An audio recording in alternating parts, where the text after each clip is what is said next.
Hello friends, welcome to Saushika சமையல். இன்றைக்கி நம்ம சேனலில் என்ன பார்க்க போகிறோன்னா, மிளகு முட்டை வறுவல் எப்படி செய்யலான்றதை பார்க்க போகிறோம். ரொம்ப ஈஸியாக சிம்பிளான இன்க்ரீடியன்ட்ஸ் வச்சு செய்ய போகிறோம். அதே சமயம் ரொம்ப டேஸ்டியாக இருக்கும். இப்போ வந்துட்டு இதுக்கு தேவையான அளவு முட்டையை வந்துட்டு வேக போட்டு எடுத்துக்கலாம். உப்பு போட்டு வேக வைங்க. ஒரு 10 நிமிஷம் வேக வச்சிங்கன்னா முட்டை வந்துட்டு நல்லா வெந்துடும்.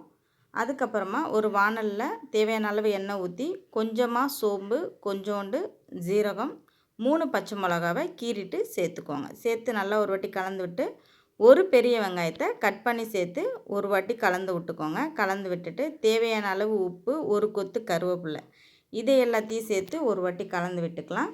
நல்லா வதங்கி வந்ததுக்கப்புறமா அரை ஸ்பூன் வந்துட்டு வெறும் மிளகாத்தூள், 1/4 ஸ்பூன் வந்துட்டு கரம் மசாலா, இது ரெண்டுத்தையும் சேர்த்து நல்லா மிளகாத்தூள் வாசனை போகிற வரைக்கும் வதக்கிக்கலாம். வதக்கிட்டு 3/4 ஸ்பூன்லேருந்து 1.5 ஸ்பூன் வரைக்குமே நம்ம வந்துட்டு மிளகுத்தூள் யூஸ் பண்ணிக்கலாம். உங்களோட காரத்துக்கு ஏற்ற மாதிரி நீங்கள் மிளகுத்தூள் வந்துட்டு கூட்டவோ குறைக்கவோ செஞ்சுக்கோங்க. இப்போ இது எல்லாத்தையும் சேர்த்துட்டு முட்டையை இந்த மாதிரி நீள் வாக்கில் கட் பண்ணி நம்ம வந்துட்டு முட்டையை வந்துட்டு மசாலாவில் சேர்த்துற வேண்டியதான்.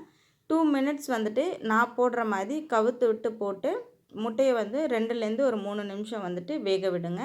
வேக விட்டுட்டதுக்கப்புறமா அதுக்கப்புறம் திருப்பி போட்டு ஒரு 2லேருந்து 3 நிமிஷம் மூடி போட்டு நீங்கள் வேக விட்டிங்கன்னா அவ்வளோதான், நம்மளோட மிளகு முட்டை வறுவல் சூப்பராக வந்துட்டு ரெடி ஆகிடும் ஃப்ரெண்ட்ஸ். ரொம்ப ஈஸியாக சிம்பிளான இன்க்ரீடியன்ட்ஸ் வச்சு நம்ம வந்துட்டு ஒரு சைடிஷ் ரெசிபி தான் இன்றைக்கி செஞ்சுருக்கோம்.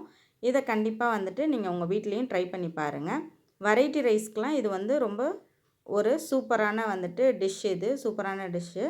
இது மாதிரி நீங்களும் உங்கள் வீட்டில் ட்ரை பண்ணி பார்த்துட்டு எப்படி இருக்குன்றதை கமெண்ட் பண்ணுங்கள். இப்போ தான் நம்மளோட சேனலை ஃபஸ்ட் டைம் பார்க்குறீங்கன்னா சப்ஸ்கிரைப் பண்ணி வச்சுக்கோங்க. கூட இருக்கிற பெல் சிம்பிளை கிளிக் பண்ணி ஆல்ன்ற ஆப்ஷனை செலக்ட் பண்ணி வச்சுக்கோங்க. அப்போ தான் நான் போடுற வீடியோஸ் எல்லாமே உங்களுக்கு உடனே நோட்டிஃபிகேஷனாக வரும். இதோட நெக்ஸ்ட் ஒரு வீடியோவில் நம்ம சந்திக்கலாம் ஃப்ரெண்ட்ஸ். தேங்க்யூ ஃபார் வாட்சிங். உங்களோட ஃப்ரெண்ட்ஸ் அண்ட் ஃபேமிலிக்கு கண்டிப்பாக நம்மளோட வீடியோஸை மறக்காமல் ஷேர் பண்ணுங்கள். தேங்க்யூ ஃபார் வாட்சிங் ஃப்ரெண்ட்ஸ். பாய்.